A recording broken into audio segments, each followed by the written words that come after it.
Bismillahirrahmanirrahim. Assalamualaikum warahmatullahi wabarakatuh.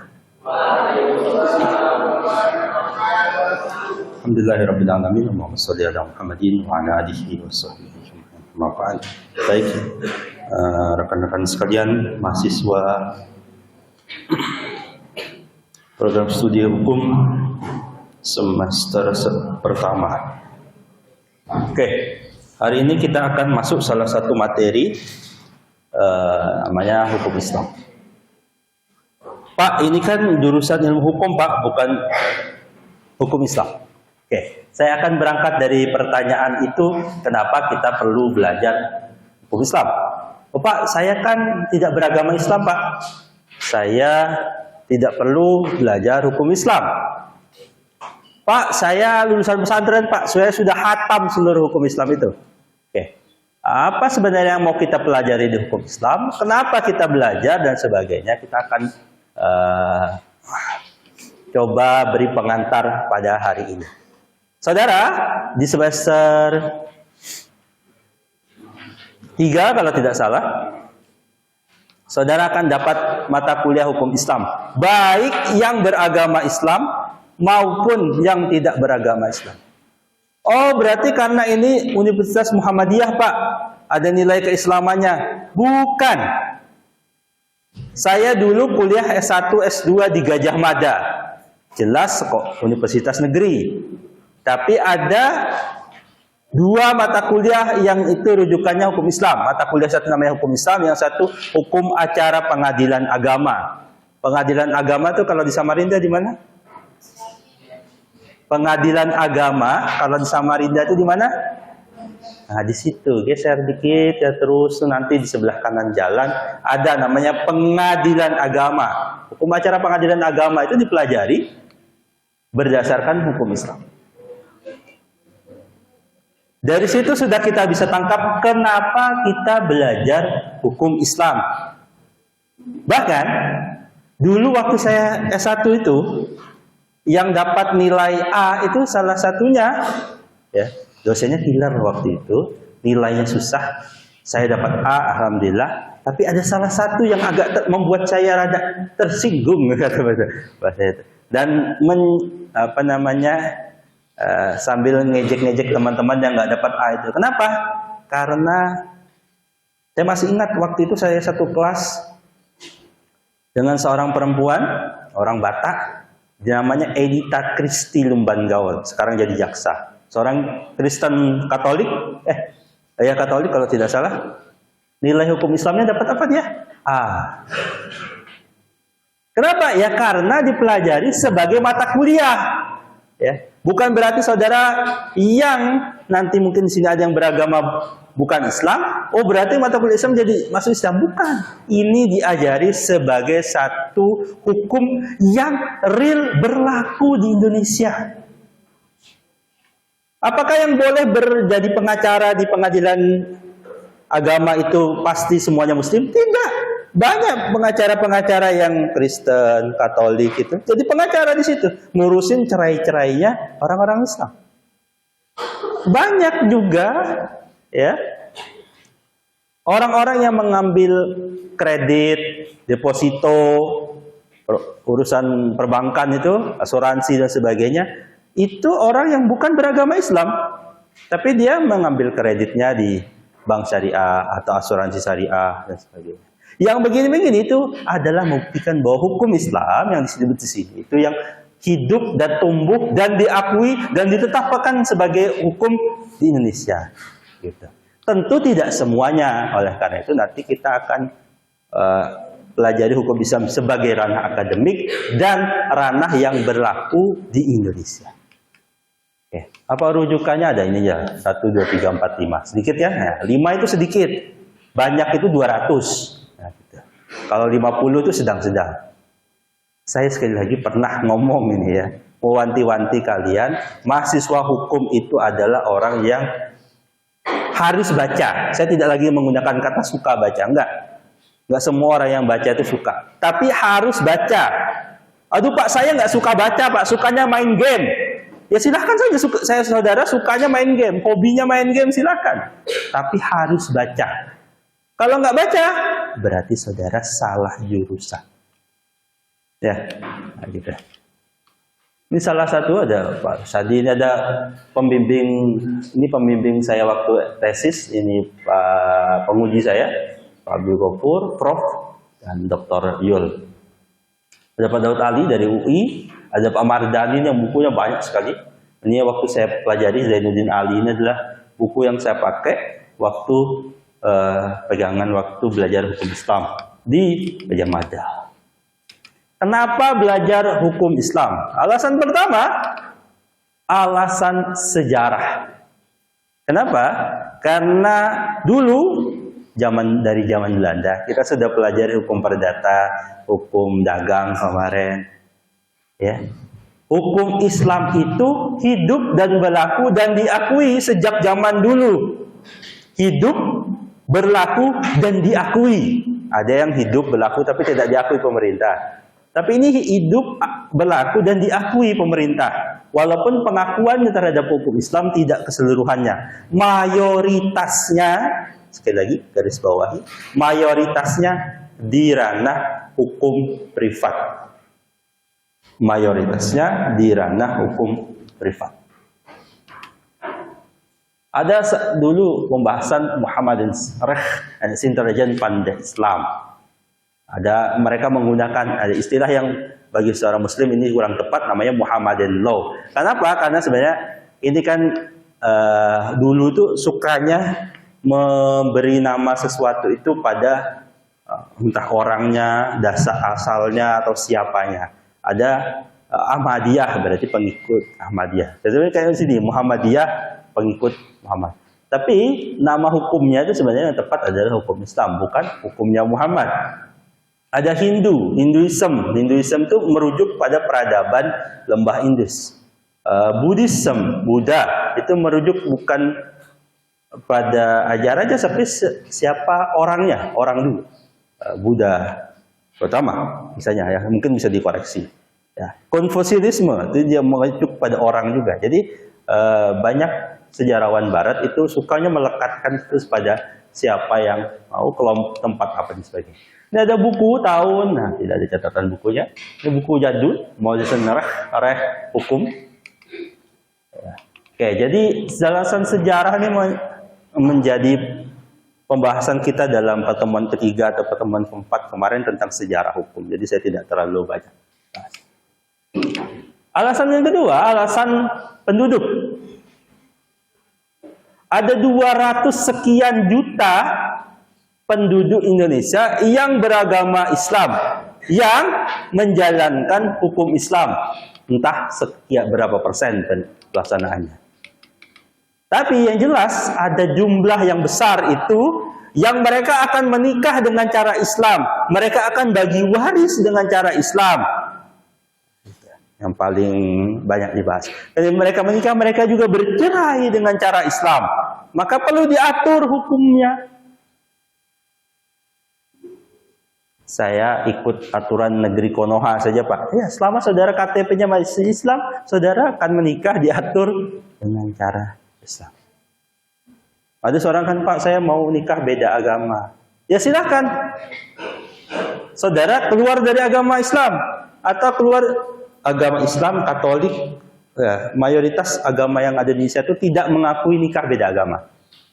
Mau pilih nikah pakai apa? Silakan, mana agama yang mempersilahkan. Nah gitu. Tapi selama saudara beragama itu, saudara tidak bisa menjalankan pernikahan itu.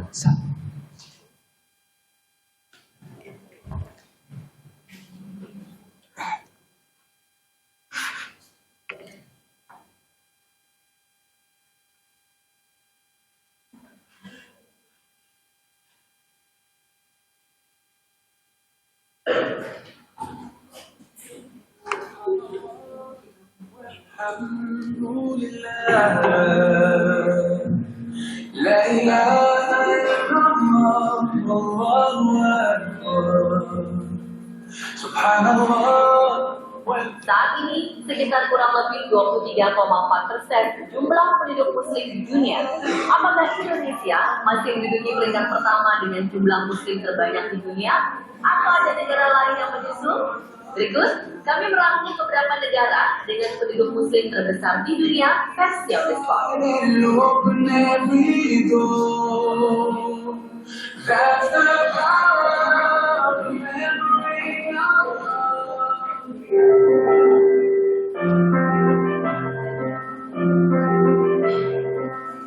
Negara dengan penduduk muslim terbesar di dunia hingga saat ini masih dipegang Indonesia.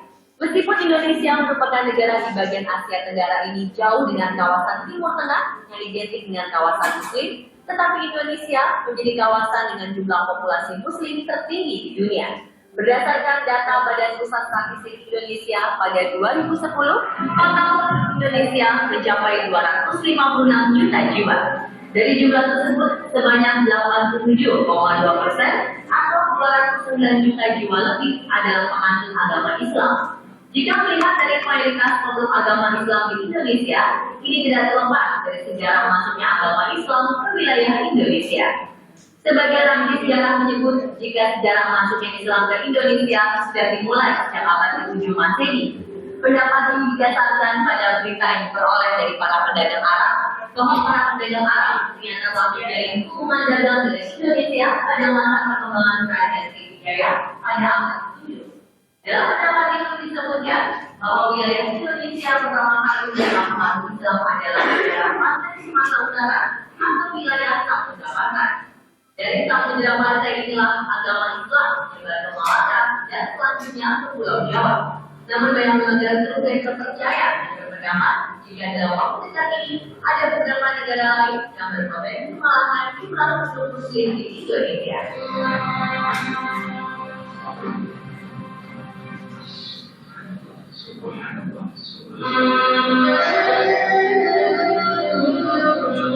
Selanjutnya di India, dengan lebih dari 171 juta muslim, India adalah negara ketiga di dunia yang memiliki populasi tertinggi umat Islam. Secara persentase memang hanya 13,4% saja, tetapi ini dari jumlah penduduk India yang totalnya sekitar 1,2 miliar. Fakta ini menempatkan Islam sebagai agama terbesar kedua di India setelah Hindu. Namun menurut sensus India, hari demi hari jumlah umat Islam di India terus meningkat. Hal ini setidaknya tergambar dari pertumbuhan jumlah penganut agama Islam yang meningkat 0,8%, sedangkan penganut agama lainnya mengalami penurunan.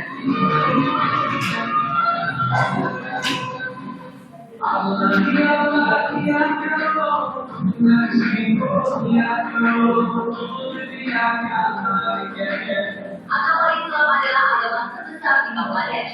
Penduduk muslim di negara tersebut sekarang mencapai 51 juta jiwa lebih, atau sekitar 89,5% dari jumlah total 169 juta jiwa di negara. Setelah dikatakan agama Islam di negara ini, arsitektur lokal dipengaruhi oleh desain bangunan-bangunan Islam. Ini terlihat di banyak masjid dan dibangun di kota Bangladesh di Dhaka. Bahkan kota terbesar di Bangladesh yang berpenduduk 15 juta jiwa ini terkenal dengan sebutan kota masjid. Just like the sunrise, negara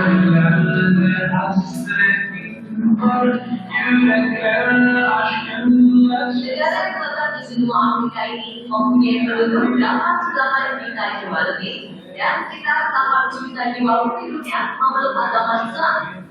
Dengan jumlah ini, Mesir menyumbang kurang lebih 4,9% dari jumlah muslim di seluruh dunia. Mesir menjadi daerah yang mempunyai peranan penting dalam sejarah perkembangan Islam. Sejak Nabi Muhammad SAW hidup, dakwah Islam sudah sampai di sana, yaitu ketika beliau menulis Islam kepada para penguasa di sekitarnya. Peranan yang dimainkan Mesir dalam sejarah perkembangan Islam dapat dilihat dalam berbagai bidang, antara lain bidang politik dan kekuatan daerah Islam, bidang pengetahuan, pendidikan dan kebudayaan.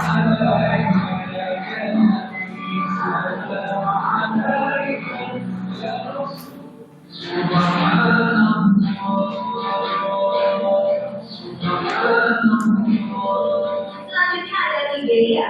Tidak disangka-sangka, ternyata ternyata negara yang terletak di wilayah bagian Afrika Barat ini menduduki peringkat ke-6. Menurut statistik, Muslim di Nigeria direpresentasikan mencapai angka 4,7% jumlah Muslim di dunia. Jumlah Muslim di Nigeria keseluruhan mencapai 177 juta jiwa dan 50%-nya atau sekitar 88 juta jiwa adalah Muslim. Agama Islam pertama kali masuk ke Nigeria pada abad ke-8 melalui jalur perdagangan khususnya pedagang dari Arab. Islam masuk ke Nigeria dari wilayah utara Nigeria dan menyebar ke daerah sekitar.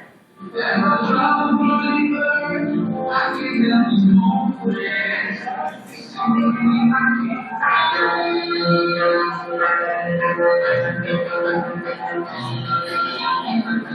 Kira penyumbang Muslim dunia sebanyak 4,6%. Negara yang terletak di Asia Barat ini mempunyai total penduduk sebanyak kurang lebih 82 juta jiwa. Dan 99,6% adalah pemeluk agama Islam. Masuknya Islam Iran terjadi pada tahun 637 Masehi. Iran atau dunia dikenal dengan nama Persia jatuh ke tangan kaum muslimin yang waktu itu dipimpin oleh Khalifah Umar bin Khattab. Sampai tahun 820 Masehi, seluruh wilayah Persia praktis berada di bawah kekuasaan penuh Khalifah Baghdad. Tetapi sejak tahun 820 Masehi, muncullah dinasti-dinasti kecil maupun besar di berbagai wilayah Persia. Dinasti-dinasti itu antara lain dinasti Samanid dari tahun 892 hingga 999 Masehi, Ghaznawi dari tahun 999 hingga 1037, dan Seljuk dari tahun 1037 hingga 1157 Masehi. Lalu pada tahun 1501 muncullah kerajaan Safawi, dan sejak tahun 1979 melalui revolusi Islam yang dipimpin oleh ulama terkemuka Iran, almarhum Ayatullah Khomeini, sistem kerajaan di Iran yang telah dibuat tahun berkuasa kemudian dihapus dan diganti dengan Republik Islam Iran sampai sekarang.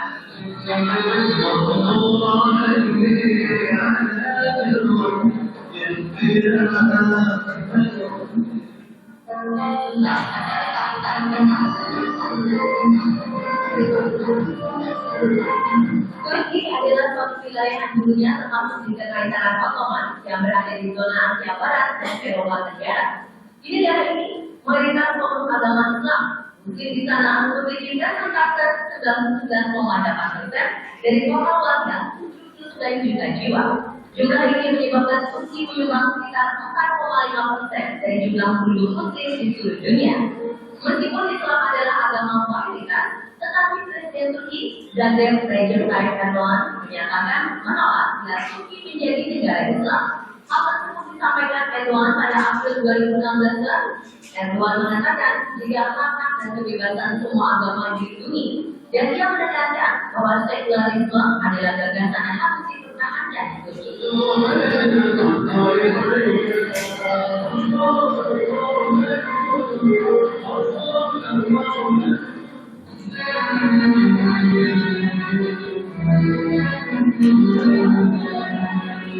Berikutnya Aljazair, negara yang terletak di Afrika Utara di wilayah pantai Mediterania ini mempunyai jumlah penduduk 39,5 juta jiwa.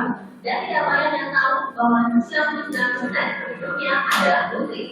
Hal ini membuat Aljazair menyumbang sekitar 2,1% dari total penduduk Muslim dunia. Islam masuklah Aljazair pada masa Bani Umayyah pada tahun 682 Masehi. Pasukan Muslim melakukan ekspansi di wilayah Aljazair dan mengislamkan suku Berber yang merupakan penduduk asli negeri tersebut. Lalu pada periode 1980 hingga 1990, situasi Aljazair mengalami kebangkitan. Pemerintah membentuk Kementerian Agama untuk menangani masalah keislaman dengan berfokus mengembangkan studi Islam.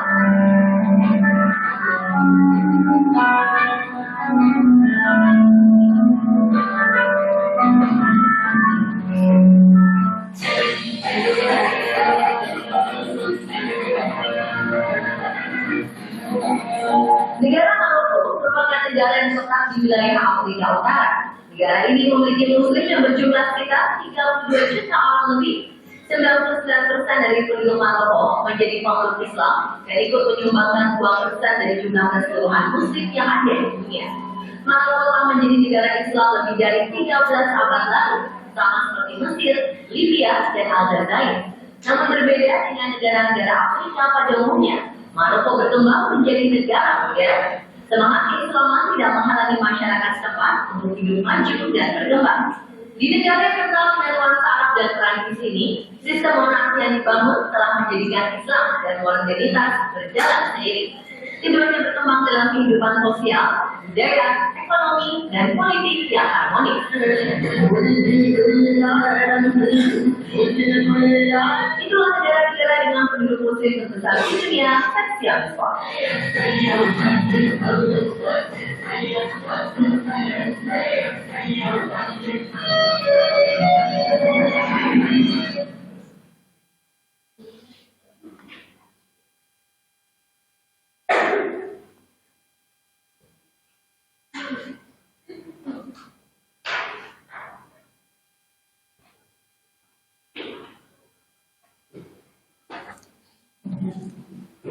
Oke, data ini masih data agak lama. Nanti sebentar lagi kalau pakai hitungan statistik, Muslim terbesar tidak lagi di Indonesia, tapi antara di Pakistan atau di India. Ini bahkan dulu ini satu negara. Kalau mereka nggak pecah, jelas mereka yang sekarang jadi jumlah Muslim terbanyak.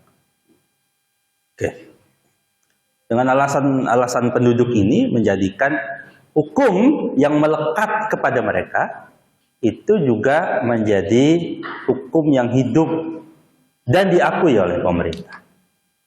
Ya. Alasan konstitusional. Ya, dalam konstitusi kita ya, banyak sekali pengakuan terhadap bebas menjalankan agamanya dan sebagainya.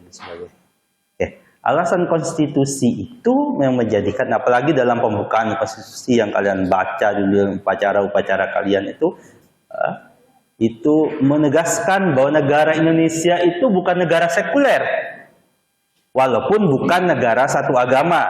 Maksudnya, jadi negara yang punya sifat-sifat dan nilai-nilai religius yang tumbuh dan berkembang di dalamnya. Ketuhanan yang Maha Esa. Di pembukaan itu atas berkat rahmat Allah dan didorongkan oleh keinginan luhur bla bla bla bla bla bla. Itu mengindikasikan dengan jelas. Kalau ditanya negara Indonesia itu negara apa? Apakah negara Islam, negara Kristen, negara bukan. Indonesia bukan negara satu agama. Apakah Indonesia negara sekuler yang tidak beragama? Bukan juga.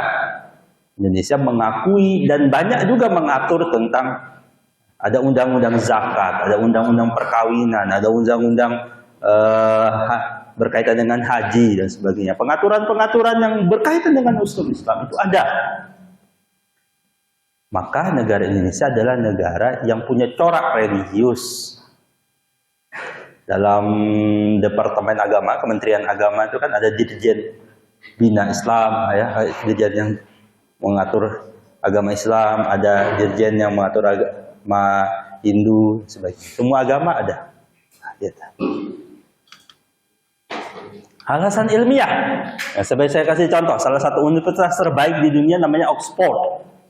Di kampus-kampus besar itu ada nih pusat-pusat studi yang membahas tentang apakah orang-orangnya Muslim? Tidak juga. Mayoritasnya dari mereka ini bukan beragama Islam, tapi mereka meneliti Islam as a scientific review. Ini kalau kita rujuk undang-undangnya, misalnya dalam Indonesia ada Undang-Undang Nomor 7 tahun 1989 tentang peradilan agama. Walaupun ini spesifik yang dibahas hanyalah Muslim. Jadi yang ada pengadilannya itu, peradilannya itu adalah Islam. Peradilan agama ini sebenarnya ada peradilan agama Islam. Kenapa Pak? Ya karena banyak urusannya ini. Jawaban paling pragmatisnya itu. Urusan yang Muslim ini banyak. Oh, agama lain kenapa nggak ada? Ya, salah satu alasannya tidak banyak urusannya atau sudah tercover di peradilan umum. Bahkan ada satu undang-undang yang bentuknya impres ya, instruksi presiden itu membahas tentang kompilasi hukum Islam. Kompilasi hukum Islam ini maksudnya apa? Kompilasi hukum Islam yang kalau dibawa ke peradilan agama yang dipakai yang ini.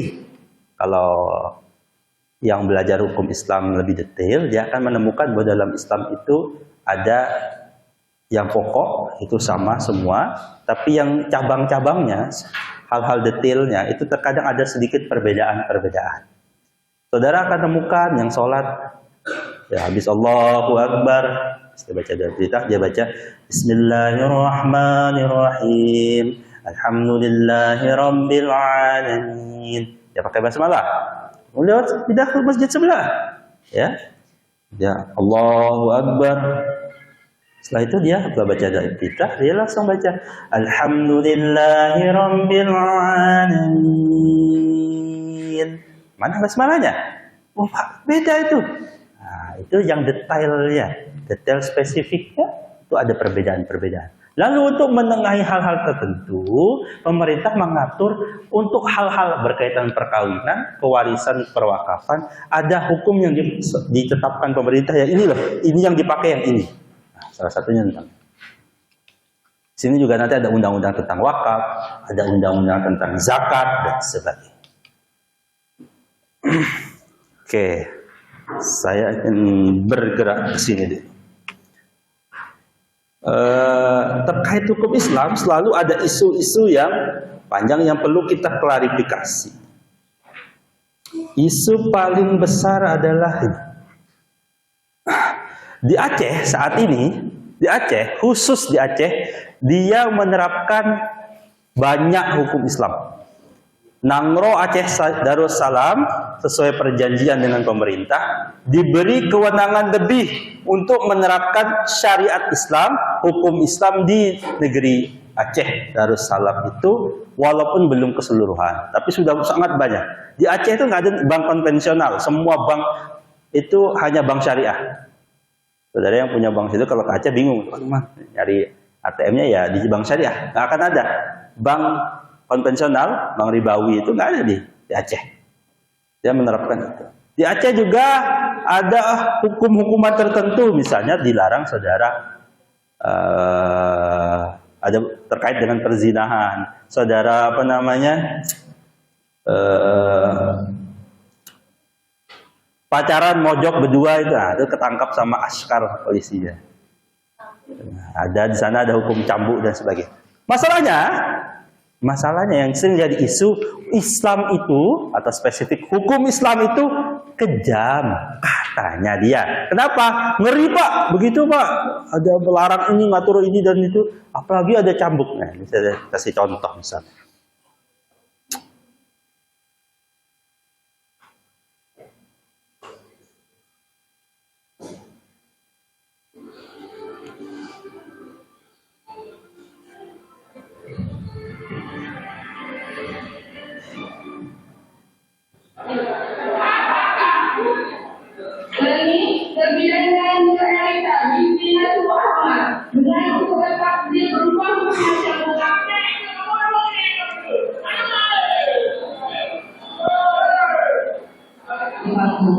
Kami mohon kepada awak media untuk sedikit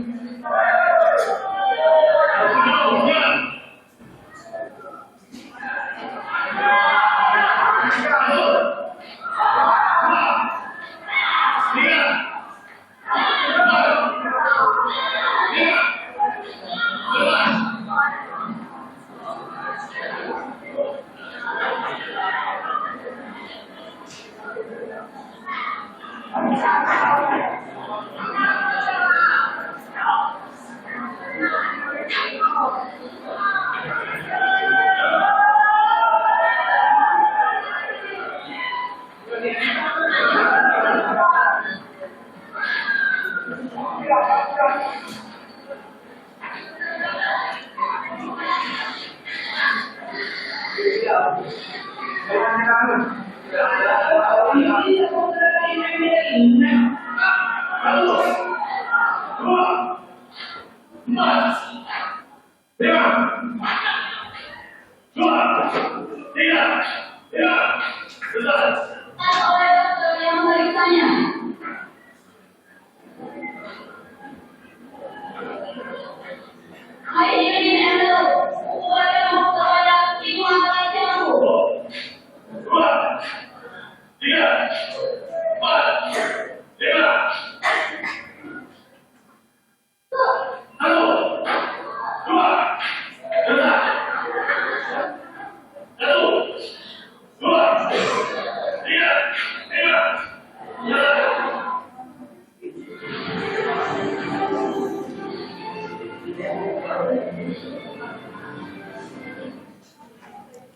terkait hal cambuk kayak tadi, ya, banyak orang mengatakan, oh kejam dan sebagainya. Nah itu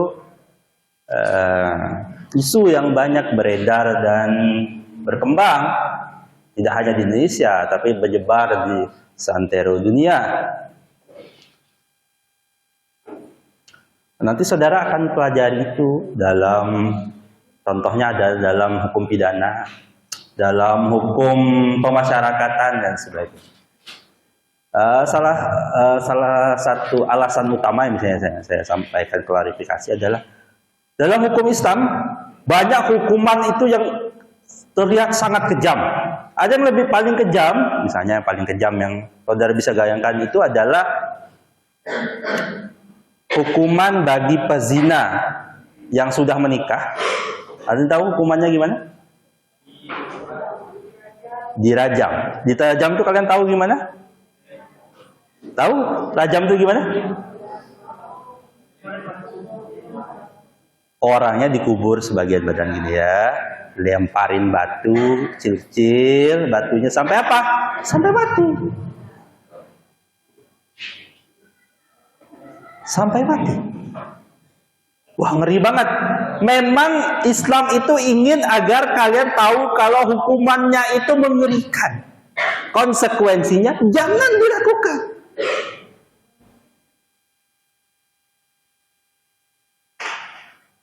Wah enak, mending di penjara aja Pak. Iya di penjara, lalu orang itu di penjara, koruptor-koruptor yang di penjara itu, lalu ketika bebas dia nyalon lagi.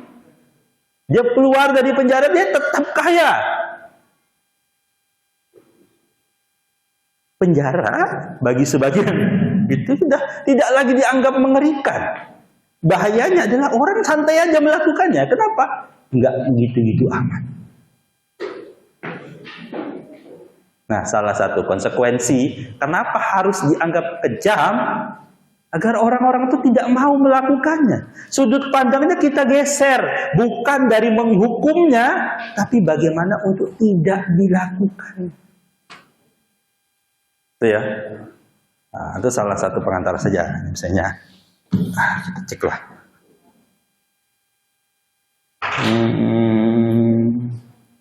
Kita bandingkan sama ini.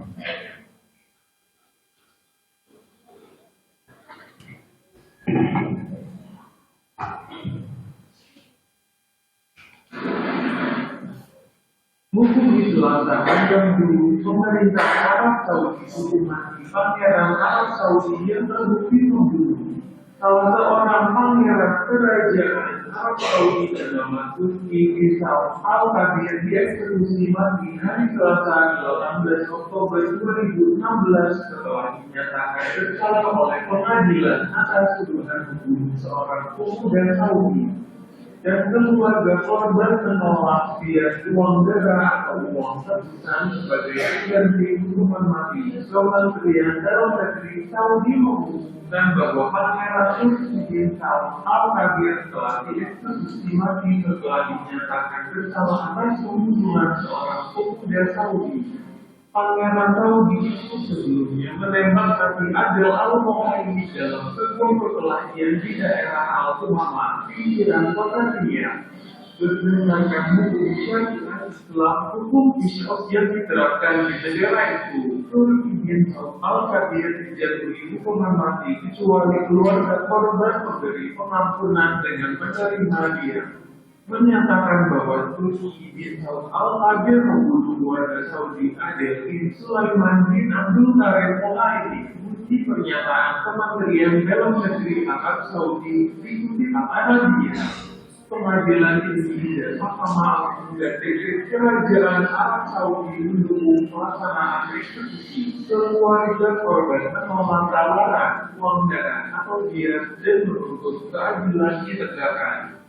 Kementerian Dalam Negeri menegaskan pemerintah Saudi bertekad untuk menjaga ketertiban, menstabilkan keamanan, serta menjunjung tinggi keadilan dengan menerapkan aturan-aturan yang ditentukan oleh Allah tanpa pandang bulu ini merupakan kebiasaan Raja Salman pada menegakkan keamanan, keadilan dan kebenaran. Lanjut pernyataan Kementerian Dalam Negeri sebagai penegasan penegakan hukum tanpa pandang bulu oleh pemerintah Raja Salman bin Abdul Aziz. Hukumannya seakan menimpa siapapun yang mencoba dengan orang-orang yang tidak bersalah dan menumpahkan darah mereka. Itu Kementerian itu memperingatkan konsekuensi akan tindakan kriminal di Saudi. Sumber orang ini.com. Oke. Suatu ketika Nabi Muhammad SAW itu pernah di lobi oleh seorang bangsawan Mekah kala itu, di lobi lewat cucu kesayangannya namanya Usama, cucu angkat Usama bin Zaid. Apa yang disampaikan Nabi atas lobian? Lobiannya itu ada seorang perempuan, dia klepto sebenarnya, kaya tapi klepto. Tahu klepto? Tahu klepto? Kalian nggak tahu kleptomania? Kalian ada yang tahu kleptomania? Klepto itu orang punya penyakit gangguan jiwa, dia itu hobinya nyolong. Tapi bukan karena dia miskin, karena enggak, hobi aja. Dia senang ngambilin barang orang. Ini belum tentu miskin ya. Kenapa dia dikategorikan berbeda dengan maling? Karena maling itu kan kita pengen punya barang, nggak punya uang kita ambil barang orang lain. Itu paling bagus. Ada orang yang namanya punya jiwa klepto, dia seneng nyulinya tuh. Bukan buat diambil, buat main-main aja, kadang habisnya dibuang. Orang dia kalau beli pun cukup gitu. Ya kalau beli pun duitnya ada gitu. Ya. Kayak kalian kan kalau ke masjid pulang Jumat gitu, ada sendal yang bagus misalnya, bukan karena nggak pengen ambil aja gitu. Misalnya kayak gitu. Ada orang punya gangguan namanya kleptomania gitu. Nah, mungkin ya ceritanya tuh mungkin kayak gitu. Ada orang kaya, jadi kaya bangsawan gitu.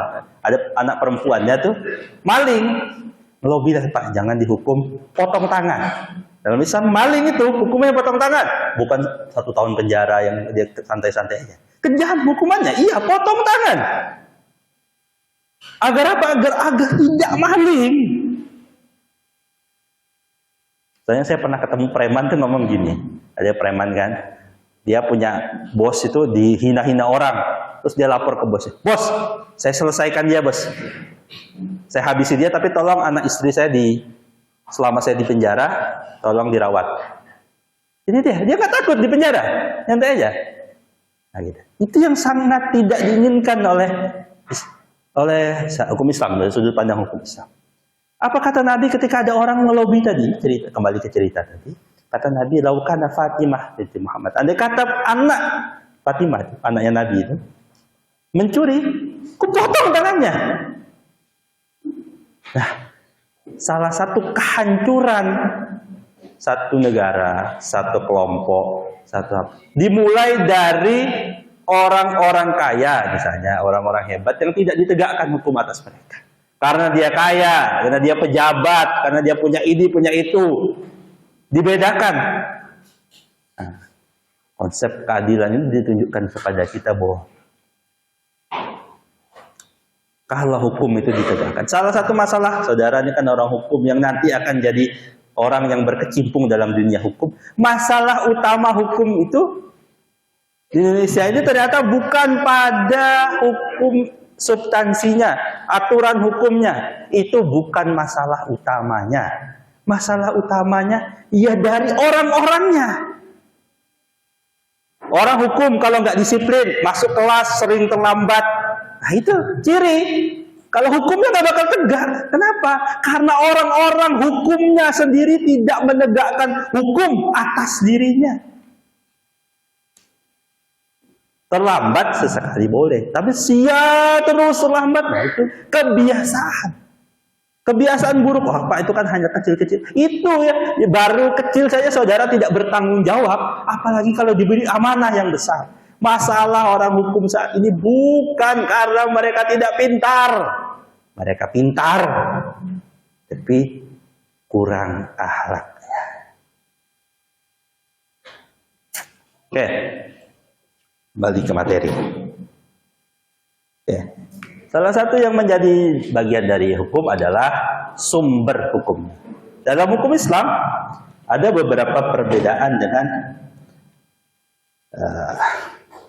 sumber hukum yang lain. Misalnya, rujukan pertamanya bukan undang-undang, tapi undang-undang Tuhan, yaitu Quran. Nanti saudara bisa temukan juga dalam agama-agama yang lain, saudara akan pelajari sumber hukumnya apa dan sebagainya. Yang pertama Al-Quran, Sunnah, Ijtihad. Nah, inti berikutnya itu adalah ranah ijtihad. Di mata kuliah ini, di pengantar saya tidak akan bahas detail tentang ijtihad ini, tapi nanti saudara dalam mata hukum Islam, spesifik lagi nanti saudara di Fakultas Hukum UMKT, agama apapun akan ketemu dengan dua mata kuliah yang bahasanya yang membahas tentang sumber hukum ini. Mata kuliahnya satu, namanya usul fikih. Agama apapun, saudara, mau Islam, saudara akan nanti ketemu mata kuliah wajib di prodi hukum ini, level S1, mata kuliah yang namanya usul fikih. Itu membahas tentang bagaimana mengolah sumber ini menjadi sesuatu. Nah, bahasa gampangnya begitu. Nah, nanti yang detail yang begini nanti dibahas di usul fikih. Saudara nanti akan ketemu lagi satu mata kuliah namanya tafsir ayat-ayat ahkam. Tafsir berkaitan dengan ayat-ayat yang berhubungan dengan hukum. Tafsir ayat-ayat ahkam. Jadi dua mata kuliah itu adalah salah satu penciri keislaman di program studi hukum UMKT. Nanti saudara akan ketemukan ini tentang kias, saudara akan bicara tentang ketemu masalah masalah, al-istihab, zari'ah, urf, kulsabi, malu ahlu Madinah, syaruman qoblada dan sebagainya. Ini saudara akan pelajari di usul fikih. Jadi saudara akan ketemu mata kuliah yang berkaitan dengan hukum Islam, yang wajib itu ada 4. Hukum Islam, nanti ada hukum acara perdata dan pengadilan agama. Lalu saudara akan ketemu mata kuliah usul fikih, saudara juga akan ketemu mata kuliah tafsir ayat-ayat ahkam, ayat-ayat hukum. Nah, 4 itu tentu yang akan dibahas berkaitan dengan hukum Islam. Ada pertanyaan dulu? Tidak ada. Ya.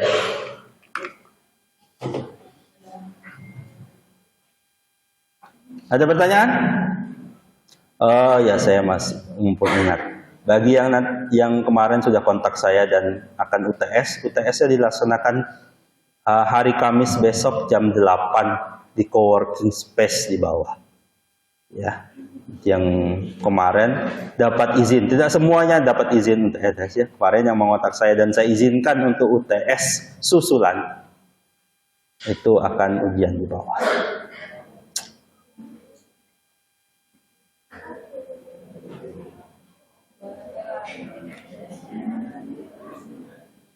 Oke, apa saja hukum yang dibahas dalam, apa aja bidang hukum yang akan dibahas dalam hukum Islam di Indonesia spesifiknya, itu berkaitan dengan sekian bidang, tidak seluruh bidang.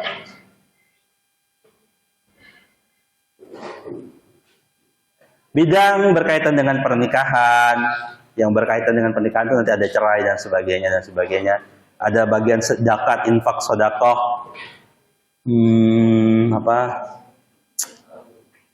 zakat, infak, sedekah. Nanti ada hibah, ada wakaf, ada waris dan sebagainya. Juga nanti berujung ada yang terbaru namanya ekonomi syariah. Itu peluang besar. Juga kemarin saya bicara hukum dagang, bicara bahwa banyak peluang besar untuk dapat kerja di situ. Salah satu lebih spesifik di hukum Islam nanti ada bidang ekonominya, namanya ekonomi syariah. Itu peluang bisnis, peluang kerjanya sangat luas saat ini. Aspeknya sangat luas. Semua yang ada bagian ekonomi itu nanti ada bagian hukum Islamnya. Misalnya ada perbankan syariah, asuransi syariah, ada macam-macam itu. Saya jadi nggak hafal juga di bidang-bidang tertentu. Dalam OJK misalnya itu, otoritas jasa keuangan itu ada bagian pengawas syariah, gitu ya, saudara kan banyak. Lalu ada nih, ini materi singkat ya, ada di penjelasan singkat tambahan juga ada di channel YouTube saya, ketik aja Maqasid Syariah. Ini menunjukkan hal yang menjadi keunikan hukum Islam. Maqasid Syariahnya artinya tujuan syariah. Syariah itu punya tujuan besar, selain nanti tujuan utama, selain tujuan lain. Ada 4. Ada 5. Maqasid syariah. Maqasid syariah itu objektif atau tujuan utama dari syariah. Ini yang saya tampilkan sini tujuan pokoknya. Ada ternyata bukan ingin ini, bukan ini, tapi ingin menjaga sesuatu. Syariah, hukum Islam itu ingin menjaga 5 hal yang pokok. Apa 5 hal itu? Yang pertama, menjaga agama. Bahkan dalam Islam itu yang dijaga bukan hanya agama Islam, tentu ya. Agama lain juga dijaga. Tidak dipaksa orang lain masuk ke dalam agama Islam. Ya. Diperangi, tidak dipaksa untuk masuk ke dalam agama Islam. Haram memaksa dalam Islam, memaksa orang lain masuk dalam agama Islam. Maka itu berarti juga menjaga orang untuk silakan memilih agamanya. Nah, gitu. Salah satu kenapa juga dilarang menikah beda agama, itu karena ingin menjaga ini. Menjaga agama. Lalu menjaga jiwa. Kenapa orang kalau membunuh dalam Islam itu hukumannya kejam? Agar apa? Agar jangan membunuh, dijaga jiwanya, termasuk fisik dan sebagainya. Jangan orang melukai orang lain, jangan gini. Kenapa? Karena itu dijaga dalam Islam. Sekarang ada orang bunuh, dihukum berapa? 10 tahun. Jadi kemarin ada berita begini. Ada seorang tetangga dibunuh oleh tetangganya. Ya, tetangga dibunuh tetangganya. Kenapa? Karena tetangga yang membunuh ini, ya, jadi begini bahasanya jadi ada misalnya namanya Bapak Slamet. Bapak Slamet ini dibunuh oleh Pak Bambang. Kenapa? Karena Pak Slamet ini baru pulang dari penjara. Setelah menjalani penjara selama 8 tahun. Kenapa dia di penjara? Karena ternyata Slamet ini dulu membunuh bapaknya Bambang. Bambangnya 8 tahun di penjara itu merasa nggak adil. Bapaknya dibunuh, pembunuhnya malah cuma di penjara 8 tahun. Maka keluar dari penjara, ditunggu di rumahnya, dibunuh sama si bapak. Kenapa? Salah satu kritik terbesarnya adalah karena hukuman penjaranya itu tidak setimpal dengan perbuatan. Dia menghilangkan nama orang lain, lalu dia di penjara begitu saja. Islam ingin penjagaan nyawa itu sangat kuat. Islam juga ingin menjaga intelektual, makanya Islam sangat menekankan larangan pada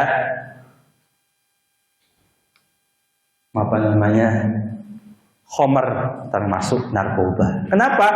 Rusak gitu. Orang kalau sudah narkoba rusak. Apa yang rusak? Intelektualnya, otaknya, kewarasannya. Saya termasuk nanti di sini ada menjaga harta, properti.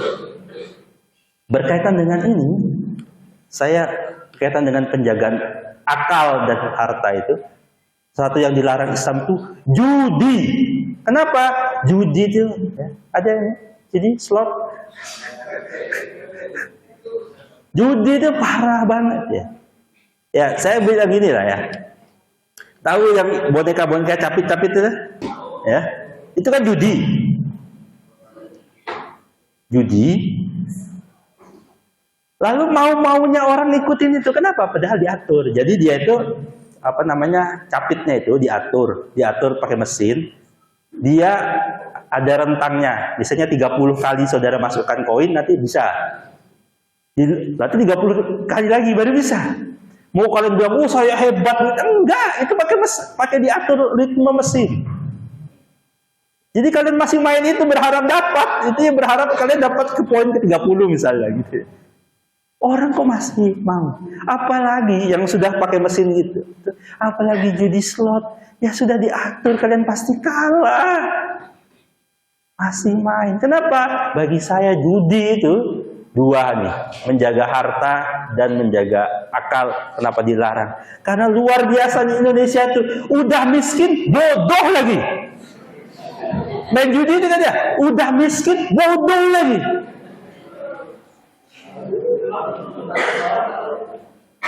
Nggak ada sejarahnya orang judi itu kaya. Dari zaman kapan tuh nggak pernah ada sejarah. Yang kaya siapa? Bandaranya.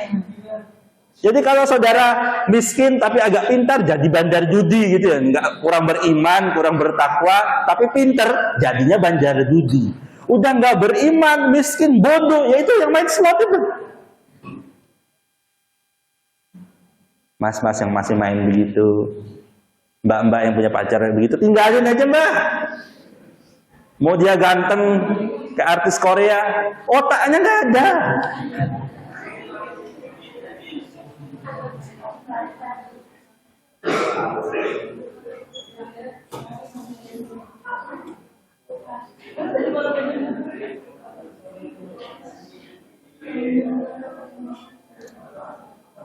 Salah satu yang dibahas dan paling banyak kasus di Indonesia, bukan kasus ya, masalah hukum yang banyak berkaitan dengan hukum Islam di Indonesia adalah pernikahan. Ya, apa yang paling banyak? Saya itu nikah baru sekali, tapi cerai itu mungkin lebih dari 6 kali.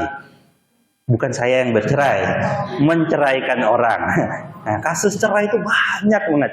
Salah satunya suaminya main judi itu ada.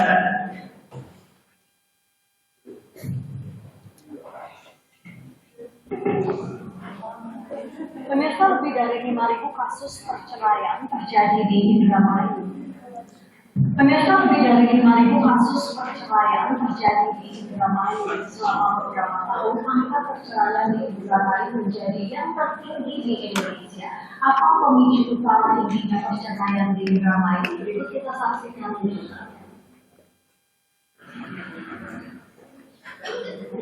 Mendaftarkan diri untuk bercerai dengan suaminya, pengadilan negeri Agama Indramayu, Jawa Barat.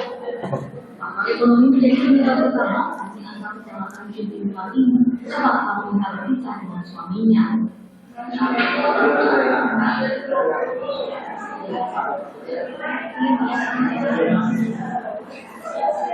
Hanya pengadilan Agama Indramayu data sejak awal Januari hingga September 2016, lebih dari 5 kasus perceraian terjadi di Indramayu. Jumlah perceraian di Indramayu tercatat paling tinggi di Indonesia. Faktor ekonomi menjadi pemicu utama perceraian terjadi. Selain faktor ekonomi, faktor lain penyebab tingginya perceraian di Indramayu adalah pergeseran keluarga terkait makna pernikahan. Menikah tidak lagi disangka sakral. Ini sudah terjadi yang namanya pergeseran makna perceraian dan kejadian pasal yang sakral. Tapi perceraian dalam sebagai salah satu cara menyelesaikan masalah saja, terutama dalam hal ekonomi dan kemudian masalah kafir.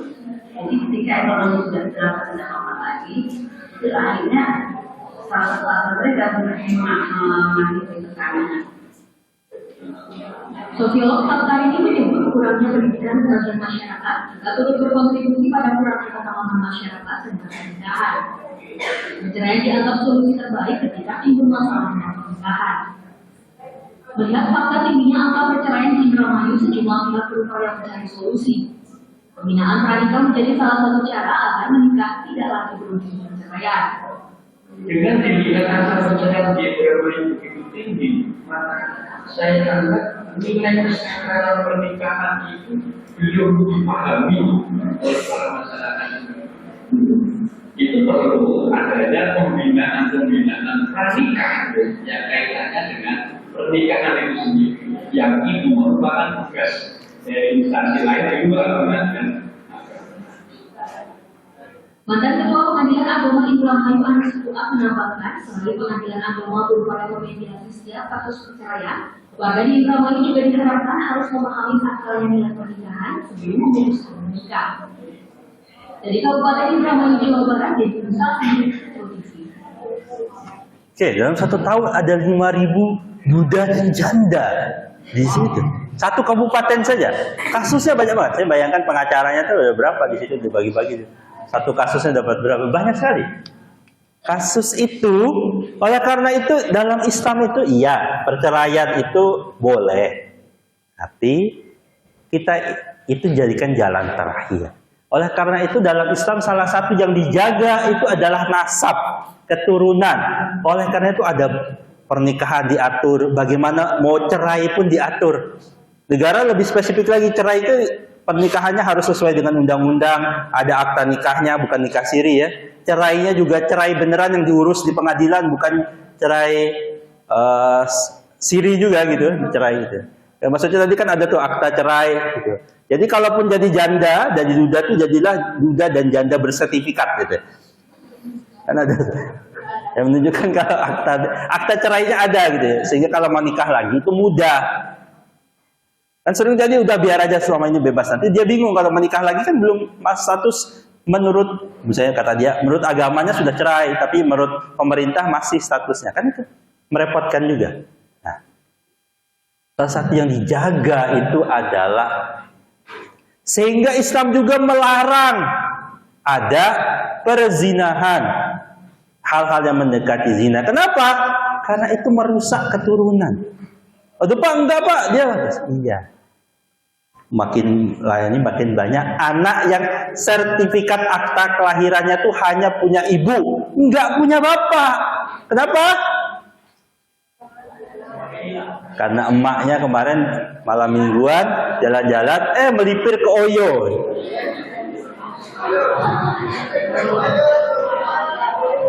Sebut merek lagi saya kan. Saya itu waktu sarapan bubur itu diomongin sama tukang bubur, mas, pagi-pagi tuh jam habis subuh itu kan lapar, saya keluar makan bubur di salah satu dekat sini lah. Lagi makan bubur di depannya tuh mas tukang buburnya bilang, mas, lihat mas. Ada mbak cowok cewek keluar dari hotel. Nah itu mas, habis tadi malam itu mas. Kalau saya nggak tahu ya, tapi tukang bubur itu udah pengalaman. Kenapa? Tiap hari dia menyaksikan, terutama malam minggu itu. Menyaksikan pagi-pagi orang check out itu.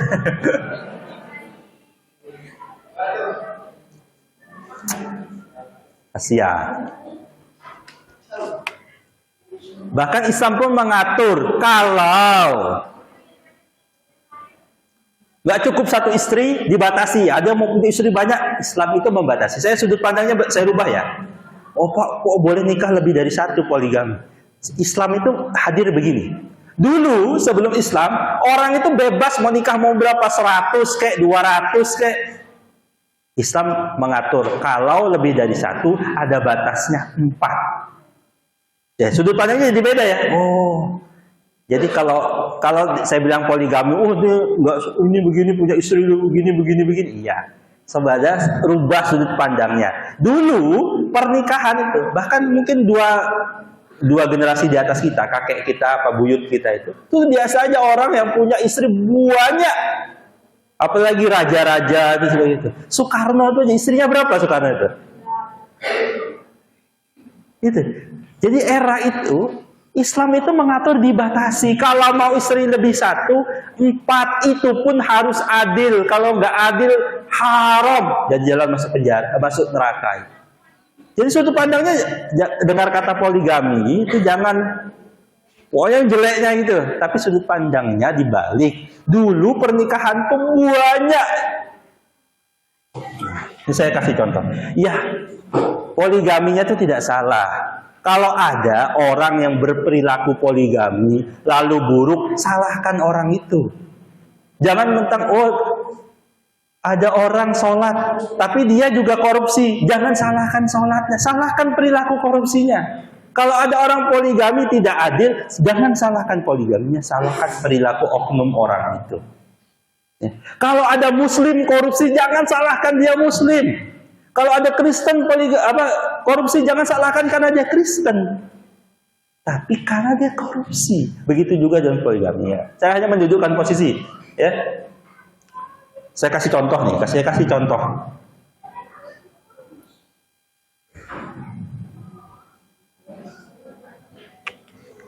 Menurut Muhammad Fadil Muzakir, Badan Lurah Dewan Kecamatan Pasar Jenis ini yang akan diambil masa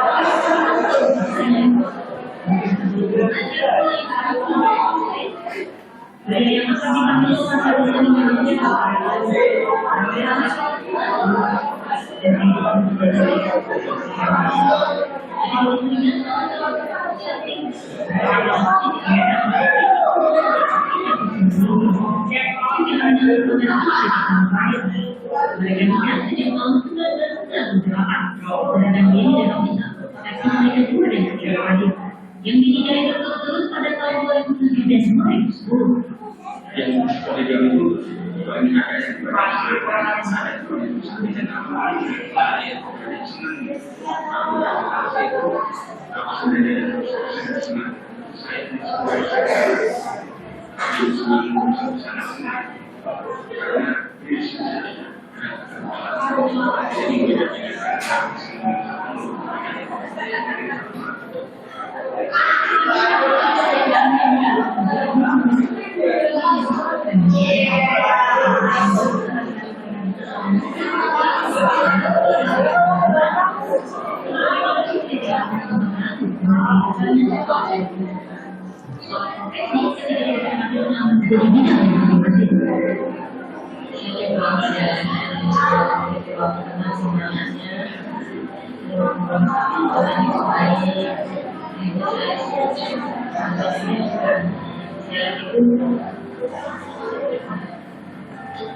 Namun kata-kata ketiganya merupakan guru di pesantren Al-Qur'an di Jember.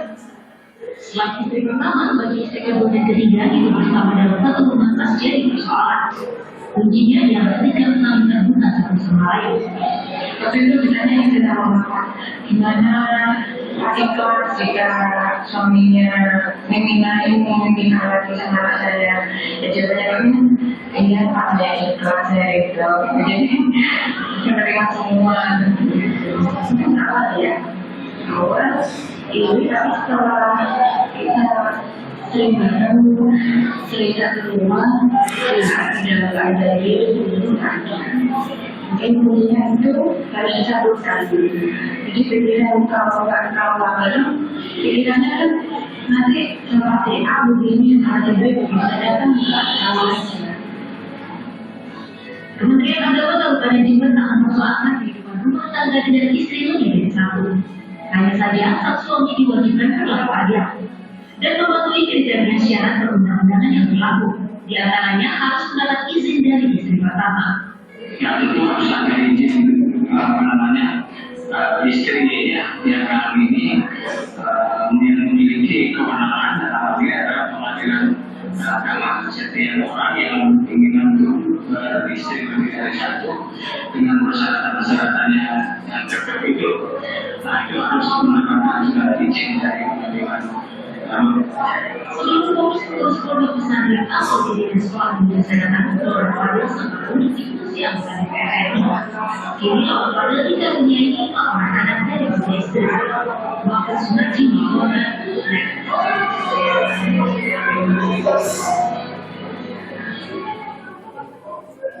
Nggak usah ngiri. Istri boleh 4, apalagi sekedar pacar ya kan? Pacar kok cuma 1.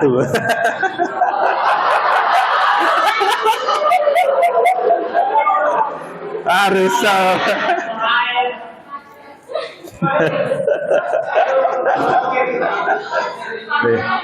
bercanda, santai aja. Kalian praktekkan saja ya.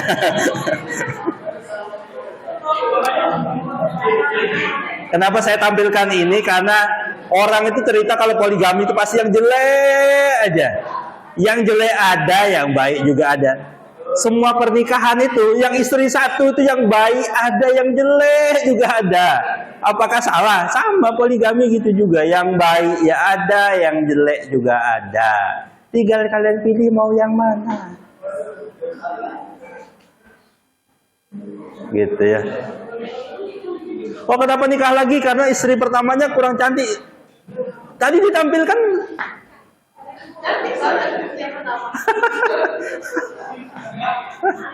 Ya, saya kasih lah sekali-kali kan saya gitu. Biar opininya enggak semua pas jelek ada. Yang baik itu ada, yang jelek ada. Sama. Nanti kalian tuh apa? Saya nggak mau nikah, Pak. Saya nggak mau nikah, Pak, karena begini. Yang nikah pernikahan tuh yang baik ya ada, yang jelek ya ada. Ya. Santai-santai, jangan terlalu didiskusikan istri berapanya, santai. Masnya tadi si Fadil, ada yang Fadil di sini nggak ada? Syukur namanya nggak ada. Istrinya baru 3, masih ada kesempatan, ada slot keempat.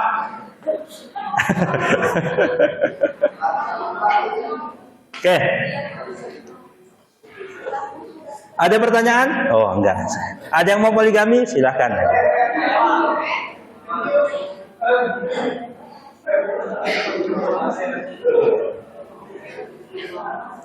Mbak, mas, mbak, jangan terlalu anti sama yang itu ya. Gitu ya. Ya saya merasakan kondisi itu. Ya ada memang kondisi tertentu. Hati-hati juga, mbak. Oh masih banyak cowok. Iya, masalahnya cowok-cowok yang ganteng itu kadang nyarinya juga cowok.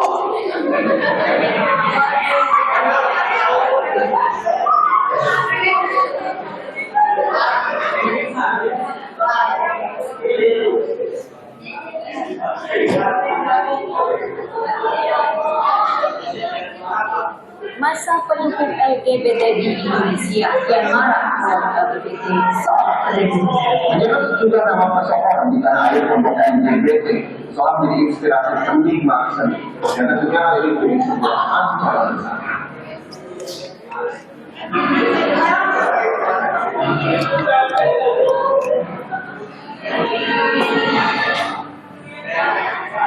Maraknya desas-desus LGBT di Indonesia saat ini hingga menyeret sejumlah nama pesohor di tanah air menjadikan LGBT sebuah ancaman besar.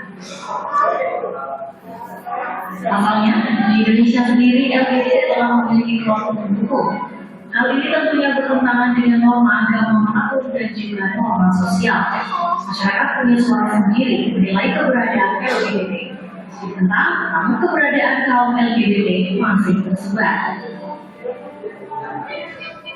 Beragam pendapat di 10 kota besar di Indonesia, antara lain Jabodetabek, Bandung, Surabaya, Medan, Denpasar, Balikpapan, Makassar, Semarang, dan Lampung. Tentu sejak 30 Januari hingga 2 Februari 2016 dengan 397 responden mahasiswa. Jumlah responden setiap kota tentukan secara proporsional dan hasilnya cukup menjadi perhatian. Pertanyaan terkait LGBT dibandingkan dengan kenyataan yang ada. LGBT yang terbentuk saat ini dianggap lebih buruk dibanding fakta oleh sekitar 82% responden. Hanya sekitar 11% responden yang menyatakan bahwa kita yang terbentuk sesuai dengan kenyataan. Pertanyaan seputar punya teman lesbian atau gay. Sekitar 41 responden mengaku memiliki teman gay atau lesbian. Teman gay dan lesbian lebih banyak dimiliki oleh responden di Jabodetabek senilai 46% dibandingkan dengan di luar Jabodetabek senilai 33%. Hanya sekitar 5% responden yang tidak dapat mengenali orientasi seks teman-temannya. Selanjutnya pertanyaan seputar seberapa banyak yang dapat menerima kehadiran LGBT. Sekitar 74% responden yakin bahwa hanya sebagian besar masyarakat saja yang dapat menerima kehadiran LGBT. Hanya sekitar 15% responden yakin tidak ada yang bersedia menerima LGBT. Sementara di Jabodetabek jumlahnya lebih kecil, yaitu sekitar 13%. Penerimaan masyarakat terhadap LGBT. Responden berpendapat, seiring dengan waktu, penerimaan terhadap kehadiran LGBT akan meningkat. Lebih dari separuh responden senilai 57% menyatakan demikian. Separuh responden juga berpendapat bahwa tingkat penerimaan LGBT pada 10 tahun yang lalu lebih kecil dibandingkan saat ini. Saat LGBT sedang ramai di masyarakat, jumlahnya semakin bertambah. Selanjutnya adalah pertanyaan mengenai bagaimana situasi LGBT yang sedang ramai dibicarakan saat ini karena jumlahnya semakin bertambah. Meskipun mayoritas elektorat menyadari keberadaan LGBT dan peduli terhadap perlakuan negatif terhadap mereka, sekitar 85% menyatakan situasi yang ada bukanlah situasi yang mereka sukai, alias lebih banyak negatifnya. Namun sekitar 90% responden berpendapat bahwa perbincangan tentang LGBT merupakan hal yang wajar.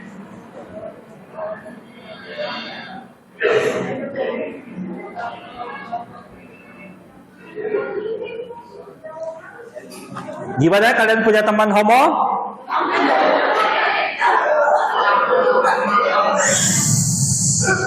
Ada kemarin yang apa? Saya lupa, selebgram atau siapa itu yang dia nikah dan suaminya selingkuh. Suaminya selingkuh. Selingkuhnya bukan sama cewek, sama cowok.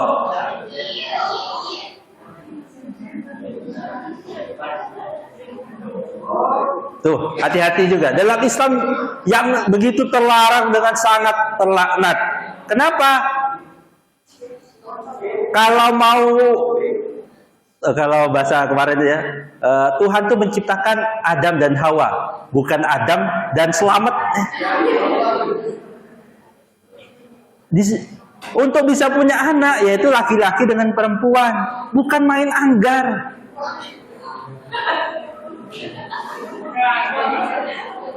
Gimana jadi anaknya gitu?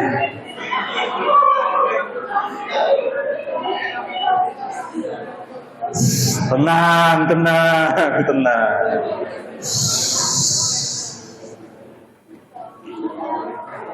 Sekarang ya itulah, saya nggak tahu tuh mulai kapan, tapi mulai sekarang yang mbak-mbak yang punya pacar ganteng gitu, badannya atletis, itu mulai curiga lah ya. Enggak Pak, dia naksirnya perempuan. Ada yang lebih parah, dia naksir perempuan, cowok juga iya. Hati-hati.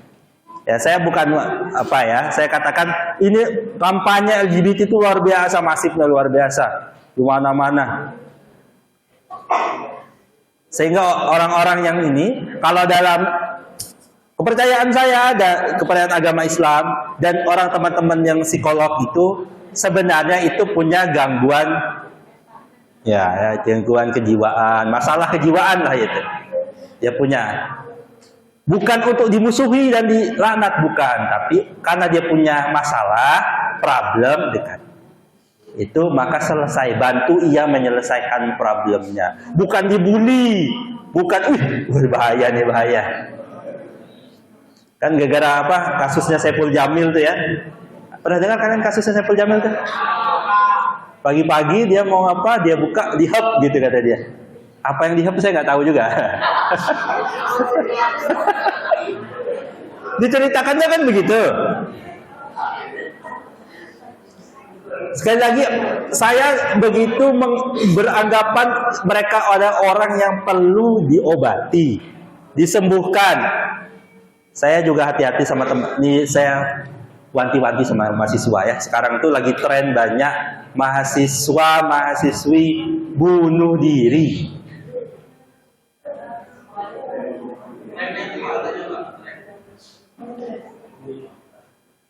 Nah, saya juga kalau ada teman kalian yang tiba-tiba dia ada ngomong mau bunuh diri dan sebagainya, tolong jangan dianggap guyon, hanya dianggap main-main. Bisa jadi itu teman saudara sedang butuh dukungan saudara, butuh bantuan, ya gitu. Kita punya fakultas psikologi, itu juga kalau punya teman itu banyak psikolog yang mungkin bisa bantu kayak gitu. Saya wanti-wanti ini saya anggap bukan sepele, bukan bercandaan masalah bunuh diri. Karena nggak tahu sekarang banyak sekali. Nggak tahu ya apa aja. Saya nggak menjudge generasi kalian, mengatakan generasi saya lebih baik, tidak ya. Saya cuma sekarang trennya banyak. Yang lebih tren lagi mahasiswa soalnya, mahasiswi ini. Soalnya saya lihat lantai 6 ini lumayan juga kalau 4 ke bawah. Ada yang mau coba? Jangan. Ya, saya tahu. Tetaplah hidup walaupun tak berguna, ya. Tetaplah hidup, ya. Mungkin sekarang saudara kurang berguna, bisa jadi nanti. Kalau saudara tidak bisa membahagiakan banyak orang, satu saja pun itu bisa, saudara. Ada yang bisa dibahagiakan. Ya. Tolong kalau ada temannya begitu punya gejala. Saya pernah ada mahasiswa di UMKT ini ngeluh ke dosennya, dia dibully. Tolong ya, jaga. Saudara juga punya peran itu kalau saudara terlibat dengan. Dia merasa ya tekanan karena dia dibully sama teman-temannya. Ada yang ngaku dibully karena dia disebarin fitnah, nggak tahu fitnah apa beneran. Dia dibilang dia tuh homo atau dia tuh lesbian. Entah teman-temannya tuh bercanda apa enggak dan sebagainya. Mungkin dia agak melambai dikit misalnya. Mungkin.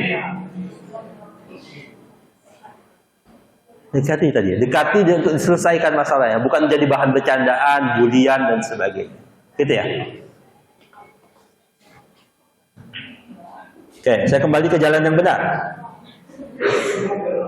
Ada beberapa asas dalam hukum Islam. Ada asas keadilan, keadilannya yang bersumber pada keadilan. Nah, keadilan ini kan jadi masalah adalah keadilan menurut siapa? Menurut LGBT, adilnya mereka ya mereka. Ya, kalau dalam Islam keadilan itu apa yang dihadirkan oleh Allah Subhanahu wa taala dalam Islam. Ya, dalam Tuhan dan manusia juga diberi akal budi untuk menuntun dia untuk mencapai keadilan itu. Jadi bukan pasrah juga. Oleh karena itu kemerdekaan kita didapat bukan hanya karena diberi oleh Tuhan dalam pembukaan itu, atas berkat rahmat Allah dan terus hafal nggak kalian? Ada unsur Tuhan, ada unsur manusianya. Itu. Jadi tidak yang diutamakan yang didepankan dulu Tuhan. Bukan karena kita hebat begini bisa begini, bukan. Tapi juga bukan kita tidak bergerak sama sekali. Kalau keadilannya manusia, enggak ada kepastian hukum. Jelas, tidak abu-abu. Apakah ini dalam hal-hal yang spesifik itu? Dalam Islam LGBT haram. Sekarang soalnya banyak yang mengkampanyekan, enggak kok menurut dalam Islam itu boleh begini. Ada asas kemanfaatan. Ya, ada asas tauhid. Saya waktunya sudah terbatas. Oke, ada asas-asasnya.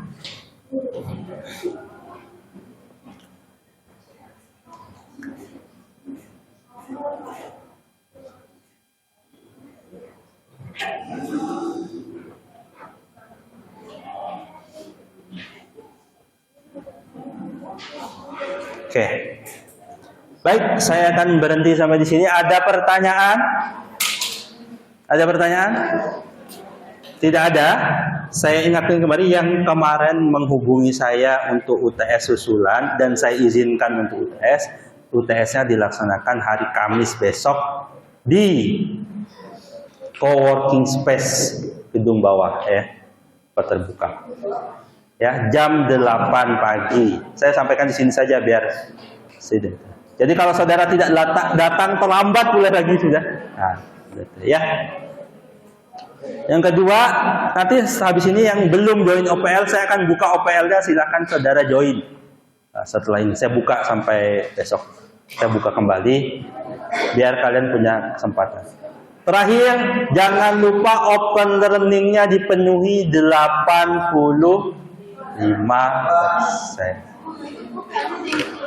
Ketutup ya nanti saya lihat. Ada presensinya di sini? Presensi mana presensi? Bentar, saya lihat dulu presensi.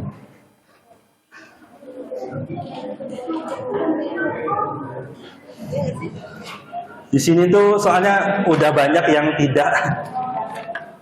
Kalau data kehadirannya sudah sangat sedikit tuh ya saya tidak bisa apa-apa lagi ya.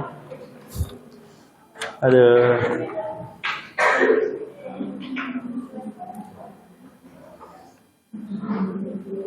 Muhammad Chandra Alfareza ada?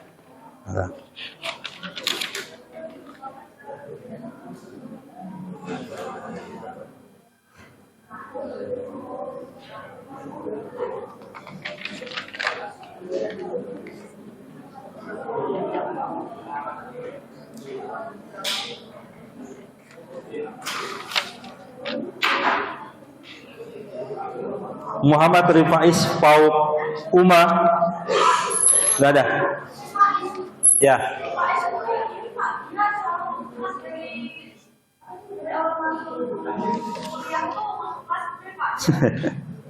Ya kayak gini-gini dah banyak nggak ada ya. Harusnya masuk di sini. Harusnya lapor ke saya. Ya gitu.